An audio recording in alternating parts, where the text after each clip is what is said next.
এই মামলা রাজনৈতিক হীন উদ্দেশ্যে মামলাটা দায়ের থেকে ট্রায়াল পর্যন্ত করেছে শেখ হাসিনা ওয়াজেদের ডিকটেটে। আমরা এও বলেছিলাম জনাব তারেক রহমান সাহেব কোনো অবস্থাতেই এই মামলায় কোনো সময়েই সংশ্লিষ্ট ছিলেন না, কিন্তু শেখ হাসিনা ওয়াজেদ তার রাজনৈতিক প্রতিদ্বন্দ্বীকে রাজনৈতিকভাবে ঘায়েল করতে না পেরে মামলার আশ্রয় নিয়ে জনাব তারেক রহমান সাহেবের ইমেজকে দেশে এবং আন্তর্জাতিক পরিমণ্ডলে প্রশ্নবিদ্ধ করার জন্য ট্রায়ালটা কন্টিনিউ করেন।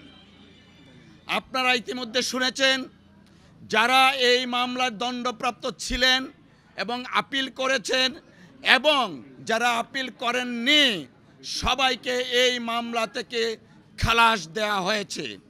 আমরা মহান আল্লাহ তাআলার দরবারে শুকরিয়া আদায় করছি, জনাব তারেক রহমান সাহেব আজকের এই রায়ের মাধ্যমে ন্যায় বিচার পেয়েছেন। আজকে প্রমাণিত হয়েছে রাজনৈতিক উদ্দেশ্যে জনাব তারেক রহমান সাহেবকে যে মামলায় সাজা দেওয়া হয়েছিল সেই মামলায় আইনগতভাবে মোকাবেলার মাধ্যমে তিনি আজকে বেকসুর খালাস পেয়েছেন। শেখ হাসিনা ওয়াজেদ যখন ক্ষমতায় আসলেন তখন আব্দুল কাহার আকন্দকে নিয়োগ করে চতুর্থ চার্জশিট দেন। সেই চার্জশিটে জনাব তারেক রহমান সাহেবকে রাজনৈতিক উদ্দেশ্যে এই মামলায় ইনক্লুড করা হয়।